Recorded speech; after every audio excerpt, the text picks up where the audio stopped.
राधे राधे प्यारे भक्तों, जब रात का आखिरी पहर होता है, जब अंधेरा सबसे गहरा होता है, ठीक उसी वक्त सुबह की पहली किरण की तैयारी शुरू हो जाती है। ये सिर्फ प्रकृति का नियम नहीं है, ये परमात्मा का संदेश है। जब जीवन में सब कुछ थमा हुआ लगे, जब लगे कि अब कुछ नहीं बदलेगा, तब भी ईश्वर की रचना में बदलाव की तैयारी चल रही होती है। और उस बदलाव के आने से पहले कुछ संकेत मिलते हैं, ऐसे संकेत जिन्हें हम अक्सर नजरअंदाज कर देते हैं, लेकिन जो असल में कृष्ण की ओर से भेजे गए इशारे होते हैं कि बस अब तुम्हारा समय आने वाला है। एक बार एक बुजुर्ग किसान था, वो कई सालों से सूखे की मार झेल रहा था। उसके खेत सूखे थे, घर में तंगी थी और उम्र भी ढल रही थी। लोग उससे कहते अब खेती छोड़ दो, कुछ और करो, लेकिन वो हर सुबह उठता, खेत में जाता और मिट्टी को हाथों में लेकर बस देखता रहता। एक दिन उसे अपने खेत की एक कोने में एक छोटी सी हरी घास की पत्ती दिखी। सूखी धरती में बिना पानी के एक नन्ही सी जीवन की लहर उसकी आंखें भर आईं। वो समझ गया कि धरती मरी नहीं है, धरती सिर्फ अपना समय मांग रही थी। और सच में उस साल उसके खेत में अच्छी फसल हुई। वो हरी पत्ती एक संकेत था, ईश्वर का इशारा था कि देखो मैं यहां हूं, सब कुछ खत्म नहीं हुआ। प्यारे भक्तों, जीवन में जब अच्छा वक्त करवट लेता है तो वो अचानक नहीं आता, वो पहले कुछ इशारे देता है, कुछ ऐसे संकेत जो बताते हैं कि बदलाव की हवा चल पड़ी है। आइए उन संकेतों को पहचाने। पहला संकेत है मन में अजीब सी शांति का आना। जब तक तूफान चल रहा होता है मन भटकता रहता है, लेकिन जब तूफान थमने वाला होता है तो एक अजीब सी खामोशी आती है, एक ऐसी शांति जो समझ में नहीं आती, जिसकी कोई वजह नहीं होती, लेकिन भीतर से एक सुकून महसूस होता है। यह शांति ईश्वर की ओर से एक संदेश है कि अब चिंता छोड़ो, काम हो रहा है। भगवान श्री कृष्ण ने अर्जुन को गीता का ज्ञान देते हुए कहा था कि जो इंसान सुख में हर्षित नहीं होता और दुख में विचलित नहीं होता, वो स्थित प्रज्ञ है। और यही स्थिरता, यही भीतरी शांति तब आती है जब परमात्मा अपनी कृपा की तैयारी कर रहा होता है। जब आपको बिना किसी कारण शांति महसूस हो तो समझिए कि कृष्ण आपके करीब हैं। दूसरा संकेत है पुरानी मुश्किलें अचानक सुलझने लगती हैं। जो काम महीनों से अटका था, जो रिश्ता सालों से उलझा था, जो समस्या बहुत बड़ी लग रही थी, वो अचानक आसान होने लगती है। ऐसा नहीं कि आपने कुछ अलग किया, बस ऐसे लगता है जैसे किसी ने पीछे से रास्ता साफ कर दिया। ये संयोग नहीं है, ये कृष्ण की कृपा है। सुदामा की कहानी याद कीजिए, वो बरसों से गरीबी में जी रहे थे। जब वो कृष्ण से मिलने द्वारका गए तो उनके पास देने के लिए बस मुट्ठी भर चावल थे। उन्होंने कुछ मांगा नहीं, सिर्फ अपने मित्र से मिले। और जब वो लौटे तो उनका टूटा हुआ घर महल बन चुका था। उन्होंने कृष्ण से कुछ नहीं मांगा था, लेकिन कृष्ण ने उनकी जरूरत जान ली थी। जब ईश्वर देने का मन बना लेता है तो वो रास्ते खुद बनाता है। तीसरा संकेत है नींद गहरी और सपने सुंदर आने लगते हैं। जब मन पर बोझ होता है तो नींद टूटती रहती है, बेचैनी रहती है, लेकिन जब कृष्ण की कृपा उतरने वाली होती है तो नींद गहरी होने लगती है, मन हल्का महसूस होता है। कभी कभी सपने में कोई आश्वासन मिलता है, कोई रोशनी दिखती है, कोई जाना पहचाना चेहरा मुस्कुराता है। हमारे शास्त्रों में कहा गया है कि परमात्मा सपनों के जरिए भी संवाद करता है, उन संकेतों को अनदेखा मत करिए। चौथा संकेत है अचानक किसी अजनबी की मदद मिलती है या कोई पुराना मित्र याद आता है। जब भाग्य करवट लेता है तो रास्ते में ऐसे लोग आते हैं जो बिना किसी स्वार्थ के आपकी मदद करते हैं। एक अजनबी सही सलाह दे देता है, कोई पुराना दोस्त अचानक फोन करता है और उसी से कोई काम बन जाता है। यह इत्तेफाक नहीं है, यह ईश्वर आपके लिए फरिश्ते भेज रहा है। जब पांडव वनवास में थे, जब उनके पास कुछ नहीं था, तब भी रास्ते में उन्हें ऐसे लोग मिलते रहे जिन्होंने उनकी मदद की, क्योंकि कृष्ण उनके साथ थे। और कृष्ण हर जगह से मदद भेज सकते हैं। जो इंसान कृष्ण का होता है उसकी मदद के लिए कृष्ण किसी को भी कहीं से भी भेज देते हैं। यह उनकी लीला है, यह उनकी कृपा है। पांचवा संकेत है, भक्ति में मन लगने लगता है। जब अच्छा वक्त आने वाला होता है तो मन अपने आप ईश्वर की ओर खींचने लगता है। सुबह उठकर प्रार्थना करने का मन होता है, मंदिर जाने की इच्छा होती है, भजन सुनकर आंखें भर आती हैं। ये एक बहुत बड़ा संकेत है, क्योंकि जब इंसान ईश्वर के करीब होता है तो ईश्वर भी उसके करीब आ जाता है। मीराबाई ने जब अपना सब कुछ कृष्ण को सौंप दिया, जब उनके पांव में घुंघरू बंधे और होठों पर कृष्ण का नाम आया, तो उनके सारे दुख धीरे धीरे दूर होने लगे। उनकी भक्ति ही उनका सबसे बड़ा शस्त्र बन गई।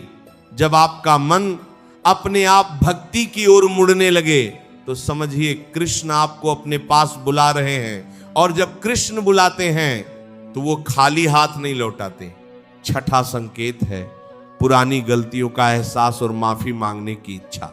जब भीतर से कोई आवाज आए कि जाओ उस इंसान से माफी मांगो जिसे तुमने तकलीफ दी थी, जब दिल में पछतावा आए और उसे दूर करने की तड़प हो, तो यह एक शुभ संकेत है। इसका मतलब है कि आपका मन साफ हो रहा है, आपका कर्म हल्का हो रहा है। और जब कर्म का बोझ हल्का होता है तो भाग्य का द्वार खुलता है। कृष्ण ने गीता में कहा है कि जो इंसान अपने कर्मों की जिम्मेदारी लेता है, जो पश्चाताप करता है और सुधरने की कोशिश करता है, उस पर परमात्मा की विशेष कृपा होती है। एक बार एक राजा था जिसने अपने जीवन में अनेक अन्याय किए थे। बुढ़ापे में उसे अपनी गलतियों का बोध हुआ। उसने अपना राजपाट छोड़ा। जिन जिन लोगों को उसने तकलीफ दी थी उनके पास गया और क्षमा मांगी। और कहते हैं कि उस राजा के अंतिम दिन इतनी शांति में बीते जितनी शांति उसे अपने पूरे राज्य में कभी नहीं मिली थी। क्षमा मांगना कमजोरी नहीं है, यह आत्मा का सबसे बड़ा साहस है। सातवां संकेत है, छोटी छोटी खुशियां दिखने लगती हैं।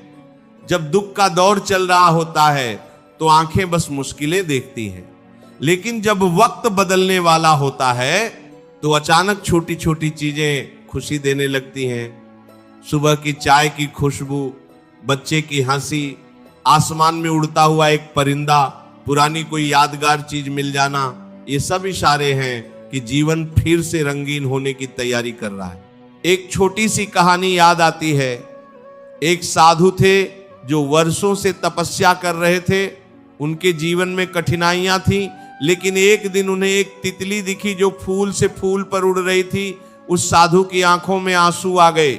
उन्होंने कहा, हे प्रभु, तुमने इस तितली को कितना सुंदर बनाया है।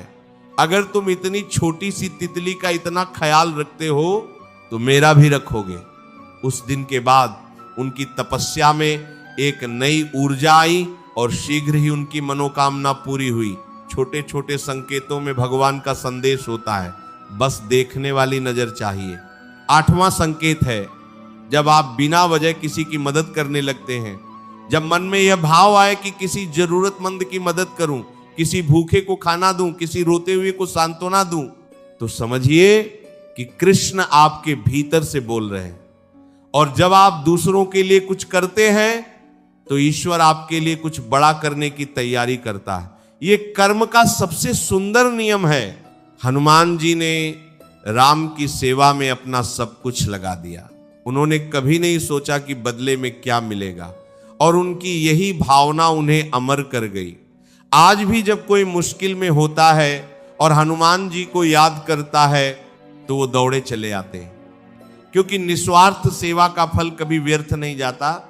नौवां संकेत है, डर कम होने लगता है। जब तक बुरा दौर चलता है मन में डर भरा रहता है। कल का डर, कल क्या होगा, पैसों का डर, रिश्तों का डर, भविष्य का डर। लेकिन जब अच्छा वक्त आने वाला होता है तो ये डर धीरे धीरे छंटने लगता है।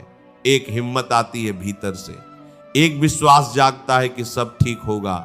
ये विश्वास बाहर से नहीं आता, ये कृष्ण की कृपा से भीतर से उगता है। जैसे सूरज के निकलने से पहले आसमान में एक लाली फैलती है, वैसे ही अच्छे वक्त के आने से पहले मन में एक उजाला फैलने लगता है। और 10वां और सबसे महत्वपूर्ण संकेत है जब आप कृष्ण पर भरोसा करना शुरू कर देते हैं। जब आप कहते हैं जो होगा अच्छा होगा, जब आप फल की चिंता छोड़कर बस अपना काम करने लगते हैं, जब आप ये मान लेते हैं कि मेरे कृष्ण मुझे देख रहे हैं और वो गलत नहीं होने देंगे, तब वो पल आ जाता है जिसका आप इंतजार कर रहे थे। द्रौपदी के जीवन का वो दृश्य याद कीजिए, जब भरी सभा में उनका अपमान हो रहा था, जब सबने उनका साथ छोड़ दिया, जब उन्होंने अपनी साड़ी को थामे रखने की कोशिश छोड़ दी और बस कृष्ण को पुकारा, तब कृष्ण आए। जब इंसान अपना सब कुछ छोड़कर सिर्फ परमात्मा पर भरोसा करता है, तब परमात्मा स्वयं आगे आता है। द्रौपदी ने जिस पल समर्पण किया, उसी पल कृष्ण की कृपा बरसी। यह समर्पण ही सबसे बड़ा संकेत है कि अब सब कुछ बदलने वाला है। प्यारे भक्तों, यह 10 संकेत सिर्फ बाहरी घटनाएं नहीं है, यह आपके भीतर होने वाले बदलाव हैं, यह आपकी आत्मा का जागना है, यह परमात्मा का आपसे संवाद है। जब भी यह संकेत मिले तो घबराइए मत, रुकिए मत, थकिए मत, बस चलते रहिए, भरोसा रखिए और कृष्ण का नाम लेते रहिए। याद रखिए, जो बीज जमीन में दबा होता है उसे बाहर से नहीं दिखता कि कितना कुछ हो रहा है। जड़ें फैल रही हैं, पोषण हो रहा है, जीवन तैयार हो रहा है, और एक दिन वो बीज धरती को चीरकर बाहर आता है और पेड़ बन जाता है। आपका जीवन भी उसी बीज की तरह है, जो दिख नहीं रहा वो हो रहा है, जो समझ नहीं आ रहा वो बन रहा है। बस थोड़ा और धैर्य, बस थोड़ा और विश्वास। कृष्ण आपके साथ हैं, वो थे, वो हैं और वो रहेंगे।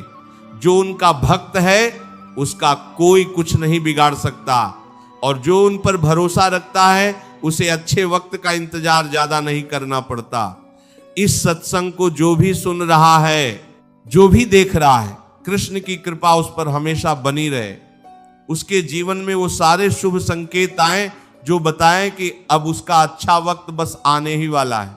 अगर ये वीडियो आपको अच्छा लगा हो तो वीडियो को लाइक करके चैनल को सब्सक्राइब जरूर करें और कमेंट में राधे राधे जरूर लिखें। ये वीडियो अपने दोस्तों, परिवारजनों के साथ शेयर जरूर करें। मिलते हैं किसी और वीडियो में, तब तक के लिए राधे राधे। जय श्री कृष्णा।